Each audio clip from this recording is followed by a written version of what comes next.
नमस्कार,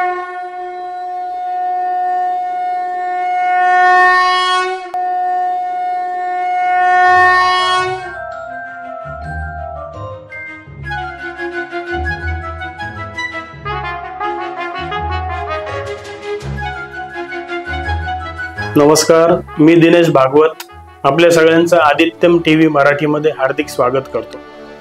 आज आपण एका अतिशय जिव्हाळ्याच्या व सर्वसामान्य माणसाच्या दैनंदिन जीवनाशी निगडित असलेल्या एका प्रश्नाला हात घालणार आहोत।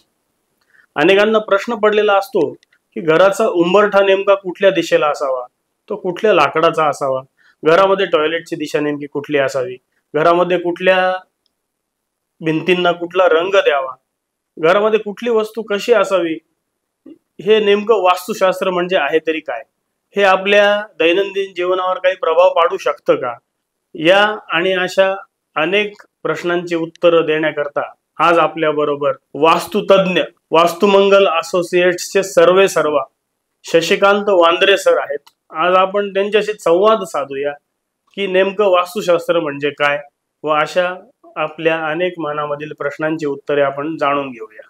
सर, आपलं आदित्यम टीव्ही मराठीमध्ये हार्दिक हार्दिक स्वागत। नमस्कार, मी शशिकांत वांद्रे, वास्तुशास्त्र कन्सल्टन्सी आणि ज्योतिष हे आपले सर्व्हिसेस आहे। तर सगळ्यात अगोदर आदित्यम टीव्हीचा मी खूप आभारी असणार आहे की त्यांनी मला लोकांशी सुसंवाद साधण्यासाठी हा प्लॅटफॉर्म उपलब्ध करून दिला। सर, वास्तुशास्त्र म्हणजे नेमकं काय व हे शास्त्र नेमकं किती पुरातन तरी किती आहे असं? आता वास्तुशास्त्र म्हणजे काय हा प्रश्न आपला होता।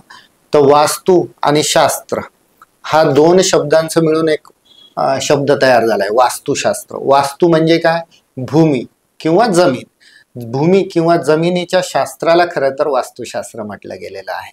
हे वास्तुशास्त्र मानवी जीवनाशी कसं संबंधित आहे, त्याचा मानवी जीवनावर कसा परिणाम होतो, खरं तर यालाही सुद्धा वास्तुशास्त्र म्हटलं गेलंय। मग मानवी जीवनाचा निसर्गासोबत जो समतोल साधला जातो त्याला वास्तुशास्त्र म्हणतो। मग तो समतोल कसा साधला जातो, तर त्याच्यात बरेचसे पॅरामीटर्स आहेत, जसे जल, पृथ्वी, अग्नी, वायू, आकाश या पंचमहाभूतांचा संबंध येतो। त्यानंतर कॉस्मिक एनर्जी, विविध ग्रहांकडून युनिव्हर्स मधून येणारी वैश्विक ऊर्जा ज्याला आपण म्हणतो। त्यानंतर मॅग्नेटिक फील्ड, विद्युत चुंबकीय शक्ती जी पृथ्वीची आहे स्वतःची, याचा सुद्धा अभ्यास केला जातो।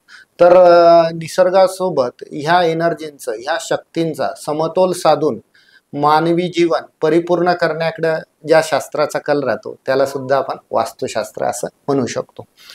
पुढे आहे की हे शास्त्र किती जुनं आहे किंवा किती पुरातन आहे।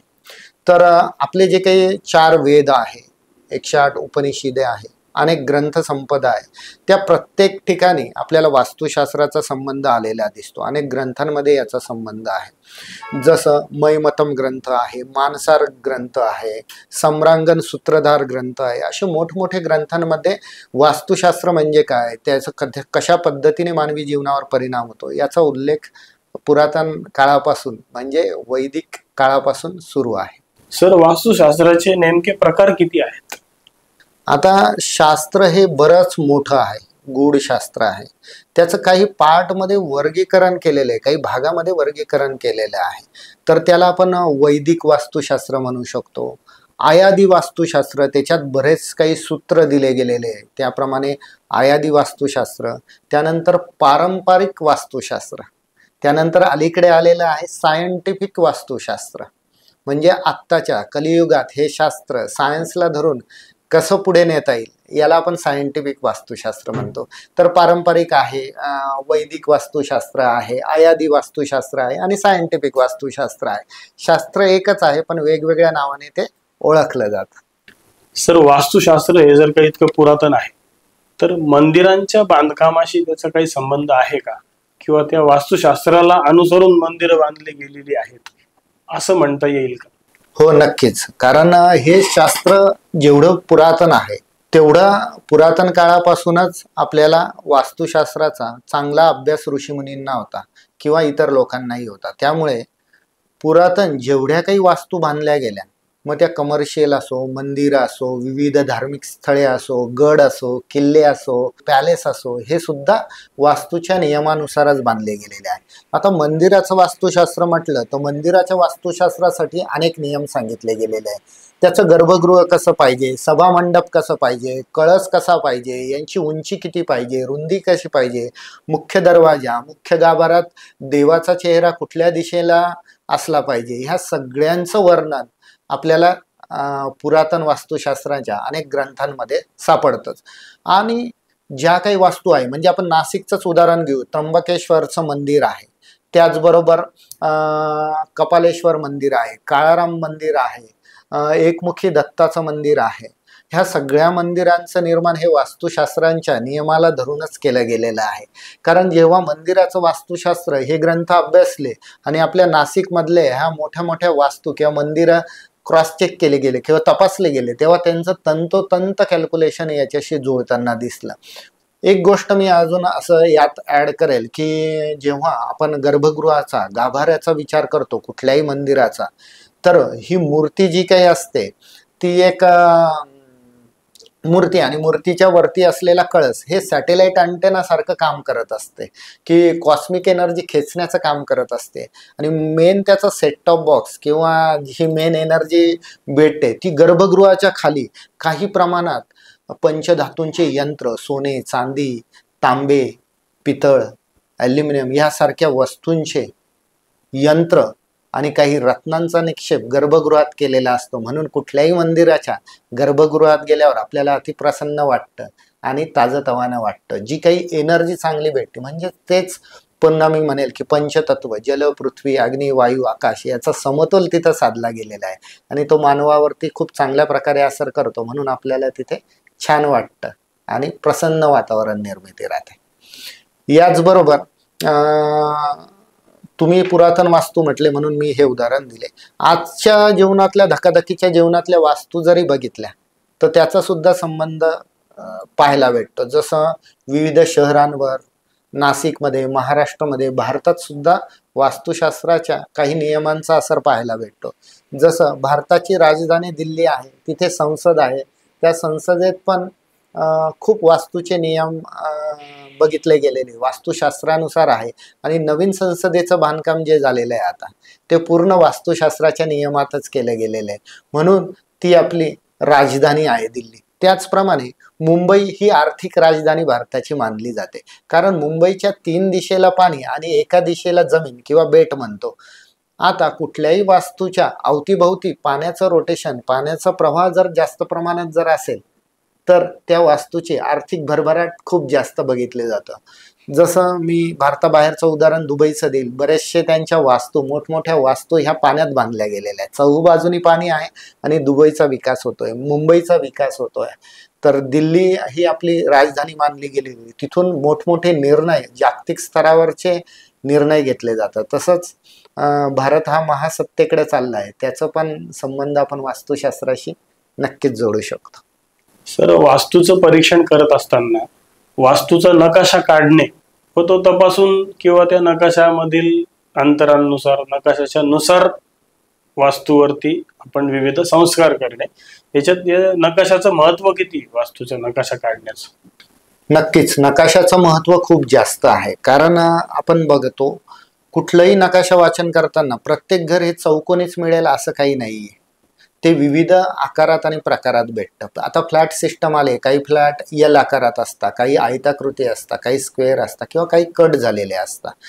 तर नकाशाचं महत्व आणि दिशेला फार महत्व आहे. कारण प्रत्येक प्लॉट हा उत्तर दिशेला समांतर नाहीये, तर प्रत्येक ठिकाणी दिशा तुम्हाला परफेक्टली सरळच भेटतील असं काही नाही.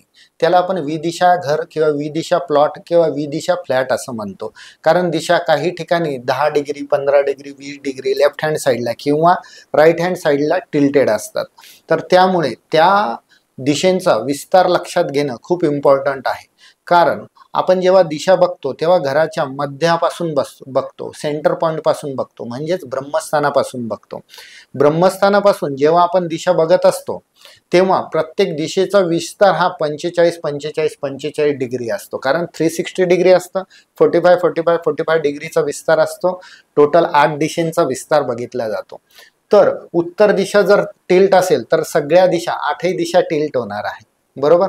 आपण आता नेमकं काय करतो तर ह्या 8 दिशेंवर डिपेंड न राहता घराचे 9x9 81 पार्टिशन करतो, त्याला 81 वास्तुपदमंडल असं म्हणतो. ह्या 81 वास्तुपदमंडलामध्ये 45 देवता आहेत. त्या देवतांना मी एनर्जी फील्ड म्हणतो, कारण त्या देवतांचे जे काही ॲट्रिब्यूट्स आहे, कॅरेक्टरिस्टिक्स आहे, प्रॉपर्टीज आहे, म्हणजे जे काही गुणधर्म आहे त्यानुसार त्या झोनमध्ये काय असायला हवं आणि काय नसायला हवं, खरं तर हे वास्तुशास्त्र आहे. आणि यासाठी नकाशा आणि दिशा खूप इम्पॉर्टंट आहे. तर नकाशा कसा बघितला जातो किंवा दिशा कशा बघितल्या जातात, मी हे अनेक सेशनमध्ये सांगत असतो किंवा क्लासेसमध्ये सुद्धा सांगतच असतो. तर नकाशा वाचन हा सगळ्यात महत्त्वाचा आणि पहिला पार्ट वास्तूतला बघितला जातो, कारण त्यानुसारच तुमचं living room, main entrance, kitchen, bathroom, washrooms, देवघर, उंबरठा यांचे स्थानं निश्चित होत राहतात. आणि हे स्थानं वास्तूच्या नियमानुसार आहे का नाही ते पाहण्याची सगळी सोपी पद्धत म्हणजे नकाशा.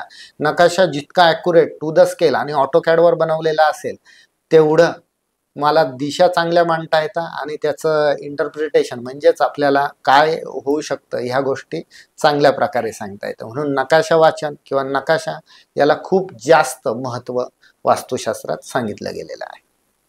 सर, जसं ज्योतिषशास्त्राचा विचार करताना नवग्रह आहेत, त्या ग्रहांच्या महादशा आहेत, त्यांच्या अंतर्दशा, असा सगळा विचार मांडला जातो.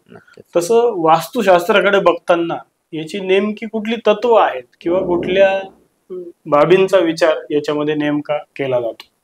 खूपच छान प्रश्न आहे सर, कारण बऱ्याच लोकांना याची माहिती फार कमी आहे. कारण ज्योतिषशास्त्रात ग्रह वापरले जातात, तर वास्तुशास्त्रात काय वापरलं जातं? वास्तुशास्त्रामध्ये 81 वास्तुपदमंडल वापरलं जातं. त्यातल्या 45 देवता यांचा अर्थ समजून घेणं गरजेचं असतं.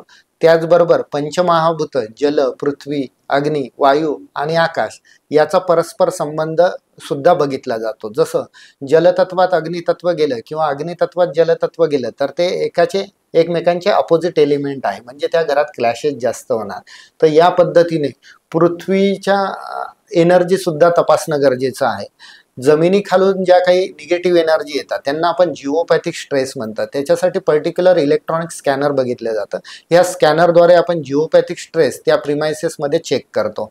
मग मे बी तो प्लॉट असेल, फ्लॅट असेल, ओपन जागा असेल किंवा बंगलो असेल, तर तिथे आपण जिओपॅथिक स्ट्रेससुद्धा बघतो. त्यानुसार अनेक कॅल्क्युलेशन वास्तुशास्त्रात सांगितले गेलेले आहे. जसं षडवर्ग साधन म्हणजे 6 कॅल्क्युलेशन, त्याच्यात आय, व्यय, नक्षत्र, योनी, वार, तिथी यांचा संबंध बघितला जातो. ज्या ग्रहकर्त्याच्या नावावरती तो प्लॉट किंवा ती जमीन आहे त्याच्या हाताचा अग्रभागाचा म्हणजे मध्य बोटापासून कोपरखळीपर्यंतचं हे अंतर मोजलं जातं आणि त्यानुसार हे षडवर्ग साधनाचं कॅल्क्युलेशन काढलं जातं. याचा सुद्धा विचार तिथे केला जातो. म्हणून वास्तुशास्त्रात एवढे सगळे पॅरामीटर बघून जर का तुम्ही एखाद्या घराचं ॲनालिसिस केलं तर ते रिझल्ट ओरिएंटेड राहतं आणि त्याला अगदी सोप्या पद्धतीने उपाययोजना आणून किंवा देऊन तिथे समृद्धी आणता येते. सर, वास्तुशास्त्रामध्ये वास्तुपुरुषाचं नेमकं महत्व काय आहे? वास्तुपुरुष म्हणजे नेमकं काय हे समजून घेणं गरजेचं आहे. आता वास्तूच्या पुरुषाच्या जन्माच्या 2 ते 3 कथा प्रचलित आहेत. त्यातलं एक कथा मी तुम्हाला सांगतो. त्या अगोदर असं सांगेल की वास्तू पुरुषाचा जन्म कधी झाला. तर आता बघा, आपण प्रत्येकाची जेव्हा कुंडली काढतो तेव्हा तिथी, वार, योग, नक्षत्र, करण हे 5 अंग मिळून पंचांग तयार होतं.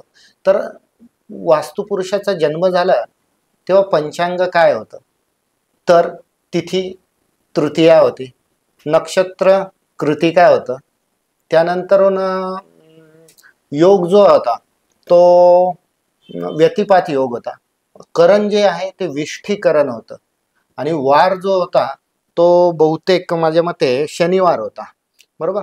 तर हे पंचांग आहे वास्तुपुरुषाच्या जन्माचं. तर त्याची एक कथा जी प्रचलित आहे ती मी तुम्हाला सांगतो की अंधकारसूर नावाचा एक राक्षस होता. त्या राक्षसाचा वध शिवांनी केला, शिवशंकरांनी केला. तेव्हा त्यांना जो घाम आला त्या घामातून एक अकराळ विक्राळ प्रतिकृती जन्माला आली आणि ती प्रतिकृती जन्मताच भुकेने व्याकुळ होते. त्याने ते अंधकार सुरालाच फस्त केलं सुरुवातीला, आणि पृथ्वीवरती जे मिळेल ते खायला सुरुवात केली. त्याच्याने देव आणि दानव भयभीत झाले आणि त्यांनी विष्णूंकडे प्रार्थना केली की कसं काय याला आटोक्यात आणायचं, ही अकराळ विकराळ आकृती आहे तरी काय, शंकरापासून उत्पन्न झाली, घामापासून उत्पन्न झाले. तेव्हा विष्णूंनी अनेक देवतांना काही आदेश दिले. देव आणि दानव मिळून त्यांनी अशा 45 देव आणि दानवांनी त्या प्रतिकृतीला पकडलं आणि पृथ्वीवरती पालथं झोपवलं आणि त्याला आटोक्यात आणलं. तेव्हा देवाला म्हणजेच शिवशंकराला शरण जाऊन त्या अकराळ विकराळ आकृतीने भुकेची याचना केली. तेव्हा शिवशंकरांनी सांगितलं की पृथ्वीवर ह्या भूतलावर जेव्हा केव्हा नवीन वास्तूची निर्मिती होईल तेव्हा जेवणातला अग्रघास तुला प्रदान केला जाईल. तेव्हापासून वास्तू पुरुष हा आग्नेय दिशेमध्ये प्रस्थापित करण्याचा किंवा स्थापित करण्याचा आणि वास्तुशांतीच्या विधीला सुरुवात झाली. आणि त्यामुळे वास्तुशांतीच्या विधीमध्ये वास्तू पुरुषाचा निक्षेप केला जातो. आणि ज्या 45 देव आणि असुरांनी वास्तुपुरुषाला पालथा झोपवला होता, त्याच 45 देवतांची एनर्जी तिथे लागली, जोर तिथे लागला, शक्ती तिथे लागली. त्यानुसार 81 भागामध्ये आपल्या वास्तूच्या त्या 45 देवतांचं वर्चस्व, देव आणि दानवांचं वर्चस्व आहे.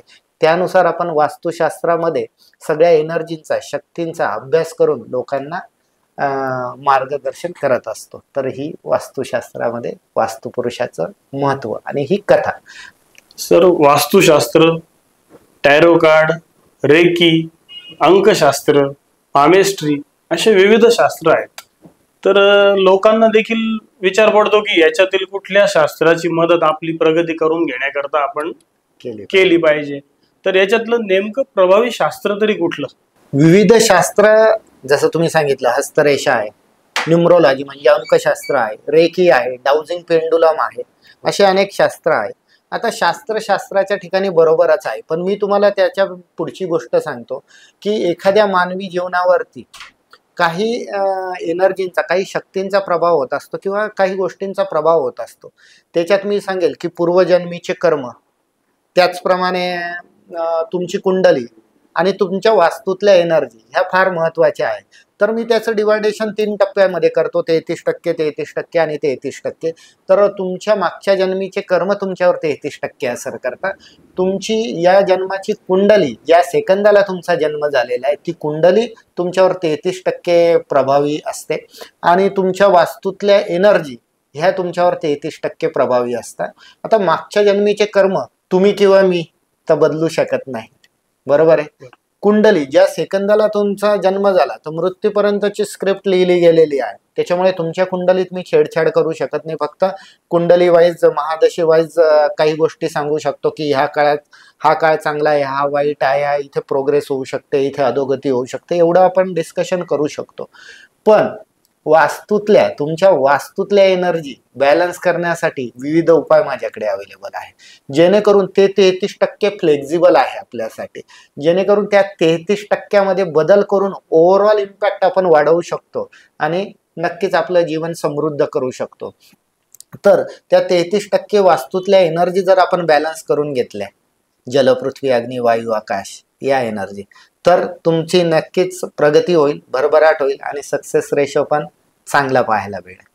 सर, आपल्या राहत्या घरामध्ये, मग ते जुनं घर घेतलेलं असो, नवीन असो, बांधलेला बंगला असो, याच्यामध्ये वास्तुदोष आहे का नाहीये हे कसं ओळखायचं?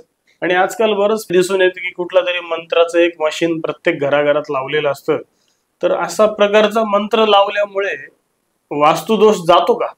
सर्वसामान्यांना पडणारा हा प्रश्न अतिमहत्वाचा आहे, कारण प्रत्येक ठिकाणी मला हा प्रश्न विचारला जातो की मंत्र साधना किंवा वास्तुदोष कसा ओळखायचा. तर वास्तुदोष ओळखणं थोडंसं सिंपल आहे. जे लोक योगासनं, प्राणायाम करतात, मेडिटेशन करतात, त्यांच्या चंद्रनाडी आणि सूर्यनाडीचा प्रभावानुसार पण आपण ओळखू शकतो. त्याला आपण इडा, पिंगळा आणि सुषुम्ना नाडी असं म्हणतो. ह्या 3 नाडींचा कुठल्या वेळेस कुठल्या नाडीचा प्रभाव जास्त आहे त्यानुसार आपल्याला ओळखता येतं. त्या व्यतिरिक्त बघा, आपण एखाद्याच्या घरात जातो तर खूप शांत समाधानी वाटतं, पीसफुल वाटतं. काहींच्या ठिकाणी असा कुजटचा वास येत असतो आपल्याला आणि तिथं अस्वस्थ होतं. त्यानुसार पण म्हणजे देवाने बनवलेलं मानवी शरीर हे सगळ्यात उत्तम सेन्सर आपण मानू शकतो, की त्या टेक्निक्स वापरून आपण वास्तुदोष ओळखता येतो. त्या व्यतिरिक्त अनेक घरांमध्ये चिमण्या, कबूतर, कावळे यांचे घरटे तयार होतात, मधमाशीचं पोळं तयार होतं. तर हे जे काही नैसर्गिक जीव आहे ऑलरेडी हे पॉझिटिव्ह एनर्जीकडेच आकर्षित होतात. त्यामुळे घरात जाळं जळमटं लागू नये. जाळं जळमटं लागलं का तर आपण समजू शकतो की या घरात थोडासा निगेटिव्ह शक्तींचा वास आहे. अस्वस्थ होत असेल, किंचित डोकेदुखी होत असेल, कुजटचा वास येत असेल तरी निगेटिव्हिटी पाहायला जाते. तर अशा अनेक गोष्टी आहेत छोट्या मोठ्या, जेणेकरून आपण वास्तुदोष आहे किंवा नाही याचा एक अंदाज घेऊ शकतो. डिटेलने पण एक अंदाज थोडा घेऊ शकतो. त्यानंतर मंत्र साधना झाली, विविध यज्ञादी पूजा झाल्या, याच्याने वास्तुदोष कमी होतो का किंवा जातो का? तर मी म्हणेल नक्कीच. कारण वास्तुदोष म्हणजे काय? अशुभ ऊर्जा, निगेटिव्ह एनर्जी. आता पॉझिटिव्ह एनर्जी, शुभ शक्तींचा प्रभाव वाढला तर निगेटिव्ह शक्ती ऑटोमॅटिक खाली दबल्या जातात, बरोबर आहे. तर ह्या शुभ ऊर्जा जिथून येतात त्यांना आपण उपाययोजना म्हणतात. मग त्यातला एक प्रकार म्हणजे मंत्र साधना किंवा यज्ञादी पूजा यांच्या थ्रू पण आपण चांगली एनर्जी मिळवू शकतो. आता मंत्रशास्त्र हा पाठ खूपच मोठा आहे. मंत्रशास्त्रावर अनेक पुस्तकं लिहिले गेलेले, स्वर विज्ञानावर अनेक पुस्तकं लिहिले गेलेले.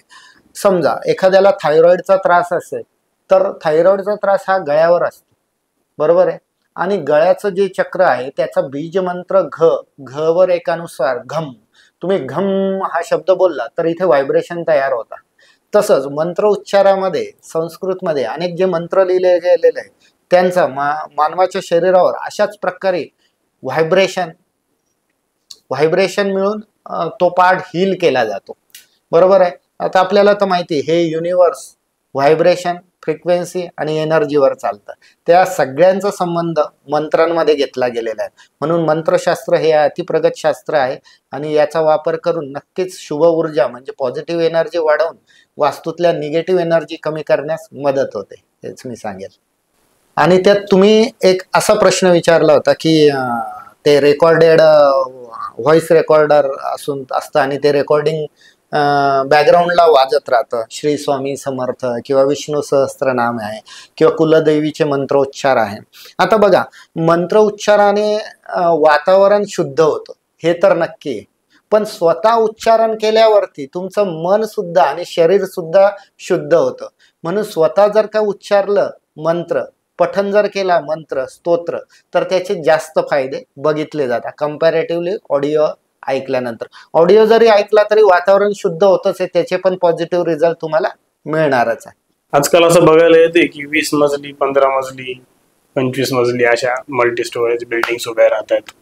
तर जसं आपण नकाशाचा वास्तूचा विचार केला की जो पहिल्या मजल्यावर जसा फ्लॅट असेल तोच 15व्या मजल्यावर असेल, तोच 20व्या मजल्यावर असेल, तिन्हींचं रचना सारखीच असेल, पण तिथं जे वेगवेगळे लोक राहतात त्यांची आर्थिक, सामाजिक किंवा एक ओव्हरऑल प्रत्येकाची परिस्थिती वेगळी असते. कोणी अतिश्रीमंत असतं, कोणी संकटामध्ये असतं. तर मग जर त्यांची वास्तू सारखीच आहे तर त्यांचं प्रगती का होत नाही किंवा त्यांची अशी भिन्न स्थिती कशामुळे निर्माण होते? बघा, आता तुम्ही जो प्रश्न विचारलाय की 20 मजली इमारत आहे आणि एका रांगेतले सगळे फ्लॅट एकावरचे एक ते सेमच असतात, सारखेच असतात, आयडियलच असतात, तर वेगवेगळे रिझल्ट का भेटतात प्रत्येक व्यक्तीला? बघा, जसं मी मागे तुम्हाला एका प्रश्नाचं उत्तर देताना सांगितलं की मानवी जीवनावरती 3 टप्प्यामध्ये असर पाहायला भेटतात. तुमचे मागील जन्माचे कर्म, तुमची ह्या जन्माची कुंडली आणि वास्तूतल्या एनर्जी, बरोबर. ह्या तिघांचा विचार जर केला तर त्या 20 मजल्यांमधल्या 20 घरांमधले प्रत्येक फ्लॅटमध्ये राहणाऱ्या लोकांची संख्या कमी जास्त आहे. कुठे 2 लोक राहत आहे, कुठे 4 लोक राहत आहे, कुठे जॉईंट फॅमिलीतले 9 लोक राहत आहे त्या 2 BHK किंवा 3 BHK फ्लॅटमध्ये. तर प्रत्येकाची महादशा वेगळी, अंतर्दशा वेगळी, विदशा वेगळी म्हणजे कुंडली वेगळी. त्यानंतर त्यांचे मागील जन्मेचे आणि चालू जन्मात असलेले प्रत्येकाचे कर्म सुद्धा वेगवेगळे, त्यानुसार सुद्धा तुम्हाला रिझल्ट भेटणार आहे. त्याचप्रमाणे वास्तूतल्या एनर्जी पण वेगवेगळ्या आहे. तुम्ही म्हणणार की वास्तू तर एकावर एकच आहे तर एनर्जी वेगळ्या कशा? तर एनर्जी वेगळ्या आहे. तुम्ही रेड कलरचा सोफा ठेवलाय, त्यांनी गोल्डन कलरचा ठेवलाय, त्यांनी स्काय ब्ल्यू कलरचा ठेवलाय, तुम्ही मॉर्निंग ग्लोरी कलर वॉलला लावलाय, त्यांनी ब्लू स्काय ब्लू वॉलपेपर लावलेला आहे, त्यांनी वेगवेगळे आर्टिफॅक्ट्स ठेवलेले आहे, काही घरांमध्ये वेगवेगळे देवांची चित्र लावलेले आहे. तर ह्या सगळ्यांचा एनर्जीवर नक्कीच परिणाम होतो. मग त्यात आम्ही जल, पृथ्वी, अग्नी, वायू, आकाश यांचा संबंध शोधतो त्या सगळ्या रंगांमध्ये सुद्धा, आणि त्यामुळे त्याची एनर्जी भिन्न भिन्न असते. म्हणून बघा, मागील जन्माची कर्म, कुंडलीतली महादशा, अंतर्दशा, विदशा आणि वास्तूतली ही विविधता. तुम्ही सोफा ठेवलाय, त्यांनी पलंग ठेवलेला आहे, तुम्ही ह्या भिंतीला टीव्ही ठेवलाय, त्यांनी समोरच्या भिंतीला टीव्ही ठेवलाय. असे अनेक रिझन्स आहेत की त्याच्यानुसार 20ही मजल्यावरती 20ही लोकांना वेगवेगळेच रिझल्ट भेटणार. त्यासाठीच वास्तुशास्त्रामध्ये आपण कॉमन नियम लावत नाही, तर कस्टमाइज नियम फॉलो करतो. त्यासाठी आपण ॲस्ट्रो वास्तू ही कन्सेप्ट वापरतो की त्या घरात जे लोक राहत आहेत त्यांची कुंडली बघून घेतली जाते, चालू असणाऱ्या ग्रहांची स्थिती बघितली जाते, त्याला आपण ॲस्ट्रोलॉजिकल पार्ट म्हणतो. त्यानंतर न्यूमरोलॉजिकल पार्ट पण बघितला जातो. त्या घरातल्या राहणाऱ्या विविध सदस्यांचा मुलांक, भाग्यांक काय, फ्लॅट नंबर काय, त्याचा सुद्धा विचार केला जातो. म्हणून आपण जी कन्सल्टन्सी देतो त्याच्यामध्ये न्यूमरो ॲस्ट्रो वास्तू ही कन्सेप्ट वापरली जाते, जेणेकरून ही कन्सेप्ट कस्टमाइज असते आणि प्रत्येक क्लायंट पुरताच मर्यादित असते. सर, आपलं राहतं घर, आपल्या व्यवसायाची जागा किंवा एखाद्याची फॅक्टरी असेल तर कंपनी किंवा फॅक्टरीची जागा, या सगळ्यांचं वास्तुशास्त्र सारखंच असतं का? बघा सर, आता तुम्ही जो प्रश्न विचारलाय रेसिडेन्शियल वास्तुशास्त्र आणि कमर्शियल वास्तुशास्त्र, याच्यामध्ये काय बेसिक डिफरन्स आहे? तर रेसिडेन्शियल वास्तुशास्त्रामध्ये मेन एंट्रन्स, कमर्शियलमध्ये मेन एंट्रन्स हे कॉमन गोष्टी बघितल्या जातात. वॉशरूम, टॉयलेट हा पार्ट कॉमन बघितला जातं. त्या व्यतिरिक्त सगळे पार्ट भिन्न आहेत, त्यामुळे नियम पण थोडे थोडे प्रमाणात बदलतात. जसं इंडस्ट्रियल वास्तुशास्त्र किंवा कमर्शियल फॅक्टरी ऑफिसचं वास्तुशास्त्र जर करायचं असेल तर owner sitting most important factor बघितला जातो. त्यानंतर तुमचे सहकारी, तुमचे स्टाफ मेंबर यांनी कुठे बसलं पाहिजे, कुठल्या दिशेला चेहरा करून बसलं पाहिजे याचं महत्त्व वाढून जातं.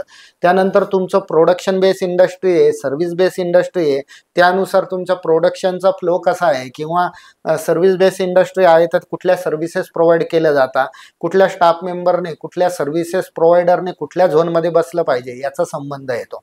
कंपॅरेटिव्ह रेसिडेन्स, घराच्या वास्तुशास्त्रामध्ये किचन कुठे असलं पाहिजे, मास्टर बेडरूम कुठे असला पाहिजे, देवघर कुठे असलं पाहिजे, मेन हॉल, लिव्हिंग रूम, बैठक रूम म्हणजेच कुठे असलं पाहिजे यांचा विचार केला जातो. तो वास्तुशास्त्र मध्ये रेसिडेन्शियल आणि कमर्शियल हे दोन्ही भिन्न विचारसरणी आहे. नियम एकाच अँगलनी बघावं लागतं, खरं तर एकाच झोनल एनर्जीतून बघावं लागतं, पण त्यांचे वर्किंग कल्चर, वर्किंग प्रोफाईल वेगवेगळे असल्यामुळे त्या अँगलने जर आपण विचार केला तर जास्त फायदा होतो. त्यामुळे शास्त्र एकच आहे, पण वापरण्याची पद्धत थोडीशी भिन्न भिन्न आपल्याला मिळू शकते. शौचालय हा एक फार महत्वाचा विषय आहे. पूर्वीच्या काळी शौचालय घरात नव्हतंच, ते परसाकडे असायचं किंवा घराच्या बाहेर असायचं कुठे. आजकाल प्रत्येक फ्लॅटमध्ये 2-2 शौचालय, एक शौचालय, ही गोष्ट कंपल्सरी झालेली, शौचालय घरामध्ये आलेले. तर याचा काही वास्तूवरती दुष्परिणाम जाणवतो का, किंवा याचा कितपत दुष्परिणाम जाणवतो वास्तुशास्त्रावर, आणि याच्यावर काही उपाय आहे का? कारण की ही गोष्ट घराबाहेर जाणं आता तर शक्य नाहीये. तर शौचालय म्हणजेच टॉयलेट किंवा वॉशरूम म्हणतो आपण आजकालच्या भाषेत. तर पूर्वीच्या काळी बघा, राजे महाराजे राहायचे, सोन्या चांदीच्या ताटावाटीत खायचे, रत्नजडीत सिंहासनावर बसायचे आणि पलंगावर झोपायचे, पण त्यांच्याकडे अटॅच वॉशरूम किंवा टॉयलेट ही पद्धत नव्हती. बरोबर आहे? तर मोठमोठे गड बघा, किल्ले बघा, पॅलेसेस बघा, राजवाडे बघा, यांना अटॅच वॉशरूम, टॉयलेट्स नव्हते. ते अलीकडच्या काळात आपण नाईलाजास्तव घरात आणले गेले. त्याच्यामुळे सगळ्यात जास्त दुष्परिणाम जर कुठला असेल किंवा सगळ्यात मोठा जर वास्तुदोष कसा असेल तर मी शौचालयाला प्राधान्य देईल, किंवा शौचालय टॉयलेटचाच वास्तुदोष सगळ्यात मोठा बघितला जातो. कारण रोज घरातला प्रत्येक मेंबर मिनिमम कमीत कमी 2 वेळेस तरी शौचालय वापरतो, टॉयलेट वापरतो, पण त्या कंपॅरेटिव्हली तेवढी पॉझिटिव्ह एनर्जी घरातला प्रत्येक सदस्य करतो का हो? पूजाविधी, मंत्रजाप, यज्ञादी पूजा करून नाही करत. तर मग काय होतं की ह्या टॉयलेटचा दिवसेंदिवस निगेटिव्हिटी ऍड ऑन होत जाते आणि वाढत जाते. कम्पेरेटिव्ह तुम्ही तेवढी पॉझिटिव्ह एनर्जी जनरेटच करत नाही, म्हणून हा वास्तुदोष सगळ्यात जास्त त्रास देतो. त्यानंतर अनेक कॉमन प्लेसेस असतात, ऑफिसेस असतात, त्यांच्या सुरुवातीलाच वॉशरूम बघितले जातात, ते पण खूप निगेटिव्हली इम्पॅक्ट देतात, कारण ते अटॅच ॲज गुड ॲज अटॅचच असतात किंवा सेम प्रिमायसेसमध्ये असतात. तर निगेटिव्ह एनर्जी ते क्रिएट करतात, पॉझिटिव्ह एनर्जीला डिस्टर्बच करतात. तर मी कुठल्याही घरात गेल्यानंतर पहिल्यांदा म्हणतो, तुम्ही काही उपाययोजना करा किंवा नका करा, पण शौचालय टॉयलेटला पहिल्यांदा रेमेडी करून घ्या. त्याच्यात घरातली अगदी सोपी रेमेडी आहे की जाड मीठ काचेच्या बाउलमध्ये किंवा ग्लासमध्ये 200 ते 250 ग्राम जाड मीठ भरून ठेवायचं आणि ते एक अमावस्या टू अमावस्या फ्लश आउट करून नवीन फ्रेश मीठ भरून ठेवायचं. हा त्याच्यातला एक अगदी सोपा उपाय. त्या पलीकडे पण काही आम्ही टॉयलेट गॅजेट रेडी केले, डिझाईन केलेले, ते वापरून सुद्धा खूप क्लायंटला खूप चांगले रिझल्ट आलेले आहे. जसं प्रवेशद्वाराचं खूप महत्व आहे घरामध्ये, तसं उंबऱ्याचं देखील त्याच्यापेक्षा जास्त महत्व आहे, किंवा किंबहुना उंबऱ्याचं खूप महत्व आहे अशी चर्चा असते. तर नेमकं उंबऱ्याचं महत्व वास्तुशास्त्रामध्ये काय सांगितलेलं आहे? आता बघा, प्रवेशद्वारा संबंधात जी माहिती आपण घेणार आहोत त्यामध्ये उंबरठाला अनन्यसाधारण महत्व आहे. उंबरठा म्हणजे काय? ती एक प्रकारची लक्ष्मण रेषाच आहे, त्याच्यातूनच घरात शुभ आणि अशुभ ऊर्जेचा संचार बघितला जातो. त्यामुळे मुख्य प्रवेशद्वाराला आपण उंबरठा वापरतो. उंबरठा कुठल्या लाकडाचा असावा असे बरेच प्रश्न येतात. खरं तर उंबराच्या झाडाचं लाकूड वापरू शकतो आपण, त्याप्रमाणे सागवानाचं लाकूड वापरू शकतो, शिसमाचं लाकूड वापरू शकतो आणि खैराचं सुद्धा लाकूड वापरू शकतो. ह्या लाकडांमध्ये मी प्रामुख्याने खैराच्या लाकडाला जास्त प्राधान्य देतो, कारण खैराचं लाकूड हे सरपटणाऱ्या प्राण्यांपासून संरक्षण देणारं असतं. त्याचप्रमाणे त्याच्यातल्या ज्या काही पॉझिटिव्ह एनर्जीज आहेत त्या अतिउच्च लेवलच्या बघितले जातात. त्यामुळे घरात निगेटिव्ह शक्तींचा संचार हा थांबवला जातो. त्यामुळे घरात प्रवेश करताना उंबरठा लावणं खूप गरजेचं आहे. आता तुम्ही हा उंबरठा बघतात, हा उंबरठा जो आहे तो खैराच्या लाकडाचा आहे. त्याच्यावरती असे विविध प्रकारचे आध्यात्मिक चिन्ह आपण वापरून त्याची अजून ऊर्जा वाढवू शकतो. त्यामुळे खैराच्या लाकडाच्या उंबरठ्याला तुम्ही मुख्य प्रवेशद्वाराच्या इथे विधिवत मुहूर्तावरती पूजन करून तो लावून घेतला प्रत्येकाने आपल्या घराला, तर शुभ एनर्जीचा संचार आपल्याला खूप चांगल्या पद्धतीने पाहायला भेटतो. तर हा खैराचा लाकडाचा उंबरठा आपण वापरतो जनरली. सर, विविध प्रकारच्या रेमेडीज आहेत बिना तोडफोड घरामध्ये सुधारणा करण्याकरता, काही क्रिस्टल्स आहेत हातामध्ये घालण्याकरता, किंवा काही विविध उपाययोजना आहेत कुठल्या दिशेला कुठली वस्तू ठेवल्याने घरातला वास्तुदोष दूर होतो.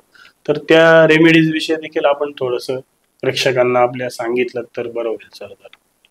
आता बघा, प्रवेशद्वाराला जसं उंबरठ्याचं महत्व आपण बघितलं गेलं आहे, त्याचबरोबर प्रवेशद्वारावरती काही आध्यात्मिक चिन्ह आणि देवतेंची यंत्र आपण लावू शकतो. त्यामध्ये आहे द्वार सुरक्षा यंत्र. द्वार सुरक्षा यंत्राचं काम मुख्यतः हेच आहे की घरात येणाऱ्या ज्या काही शुभ आणि अशुभ शक्ती आहे त्याच्यातल्या शुभ शक्ती आतमध्ये येऊ देणं आणि अशुभ शक्तींची रोकथाम करणं, हाच मुख्य पार्ट जो आहे तो या यंत्रांद्वारे बघितलं जातं. हे जे यंत्र आहे हे वास्तू द्वार सुरक्षा यंत्र आहे. हे वास्तू द्वार सुरक्षा यंत्र घराच्या आतमधून कमानीच्या वरती लावू शकतो आणि हे मुख्य दाराच्या वरती कमानीच्या वरती आपण हे यंत्र लावू शकतो. या यंत्रामध्ये प्रामुख्याने गणपतीचं यंत्र आहे, शिवपार्वतीचं प्रतीक आहे, पंचमुखी हनुमानाचं प्रतीक आहे. तर मुख्य प्रवेशद्वाराच्या भोवती खाली खैराच्या लाकडाचा उंबरठा आणि वरती द्वार सुरक्षा यंत्र जर वापरलं तर घरात मुख्य प्रवेशद्वार संदर्भात येणाऱ्या सर्व अडचणींवर आपण मात करू शकतो आणि हे छोटे मोठे उपाय वापरून आपण घरात सुख समृद्धी आणू शकतो. विविध प्रकारचे आजकाल लोक ब्रेसलेट हातामध्ये घालतात, विविध रंगाचे, विविध धातूंचे म्हणा, किंवा काही दगड, त्याच्या दगडाचा वापर केला गेलेला असतो, किंवा आता आपल्याला इथे दिसते की एक झाड आपण वेगळ्याच पद्धतीचं इथे ठेवलेलं आहे. याच्यावर काही उपाययोजना म्हणून हे झाड ठेवलं जातं. अनेक ठिकाणी अनेक वस्तू ठेवल्या जातात. तर याचा नेमका वास्तुशास्त्रावर कितपत आणि कसा परिणाम होतो? बर, आता बघा की तुम्ही म्हटलं की ब्रासलेट हे हातामध्ये अनेक प्रकारचे उपरत्न वापरले जाते, याला तर खरं आपण उपरत्न म्हणतो. हे 84 प्रकारचे उपरत्न बघितले जातात आणि तुमच्या कुंडली आणि न्यूमरोलॉजी नुसार आपण सजेस्ट करतो की तुम्हाला कुठल्या स्टोनचं ब्रासलेट वापरावं लागेल आणि किती मण्यांचं आणि किती प्रमाणात त्याची क्वांटिटी वापरावी लागणार आहे, बरोबर. तर उपाययोजना नक्कीच वर्क करतात, नक्कीच रिझल्ट देतात, पॉझिटिव्ह एनर्जी वाढवतात. आता जसं मी ज्या झोनमध्ये बसलेलो आहे तो साऊथ वेस्टचा झोन आहे, म्हणून आपण सिट्रिन नावाचं क्रिस्टल इथे वापरलेलं आहे. सिट्रिन नावाच्या क्रिस्टलचं एक झाडाच्या स्वरूपात वापरलंय. त्यानंतर गोमती चक्र, रुद्राक्ष या पद्धतीने पण आपण ह्या झोनमध्ये वापरले आहे. तर झोन वाईज आपण त्या त्या प्रकारचं क्रिस्टल जर वापरलं, जे 84 प्रकारचे क्रिस्टल्स आहे ते दिशेनुसार झोन वाईज किंवा देवता एनर्जी फील्डनुसार जर वापरले तर ते नक्की आपल्याला चांगले रिझल्ट देतात आणि एनर्जी लेवल वाढवण्याचं काम करतात. म्हणून जे काही वास्तूत आपण यंत्र वापरतो, हिलिक्स वापरतो, रंग वापरतो, ब्रासलेट वापरतो, रत्न वापरतो, उपरत्न तर बोललंच गेलेलं आहे, त्याप्रमाणे यंत्र वापरतो, पिरॅमिड वापरतो, ह्या सगळ्यांचा आपल्याला खूप चांगला पॉझिटिव्ह रिझल्ट भेटतो. यामध्ये बरेच लोक विचारतात की सर ते आपण यंत्र पिरॅमिड कुठल्या पद्धतीचे वापरले पाहिजे. तर मी म्हणेल की यंत्र हे फक्त कॉपरचेच वापरले गेले पाहिजे. त्याची थिकनेस ठरलेली आहे, त्याच्यावर ज्या काही आकृत्या किंवा जे बीजमंत्र कोरलेले आहे ते आखीव रेखीव आणि नीटनेटके न तुटता असले पाहिजे, तेव्हा खरं यंत्रांचं महत्त्व बघितलं गेलेलं आहे. त्याचप्रमाणे पिरॅमिडचं पण अनन्यसाधारण महत्त्व आहे. पिरॅमिडमध्ये चांगले रिझल्ट जर पाहिजे असेल ना तर नैसर्गिकरित्या जे पिरॅमिड तयार होतात, धातूंपासून असो, क्रिस्टल पासून असतो, त्याचा रिझल्ट खूप छान आणि चांगला बघितला जातो. कारण यांना मिनरल्स, उपरत्न म्हणजे काय, मिनरल्स आहे, खनिज द्रव्यच आहे, जमिनीतूनच येतात. धातू काय आहे, ते जमिनीतूनच येतात. म्हणून मेटल पासून तयार होणारे पिरॅमिड आणि क्रिस्टल पासून होणारे पिरॅमिड याच्यात उच्च लेवलची ऊर्जा शक्ती बघितली जाते.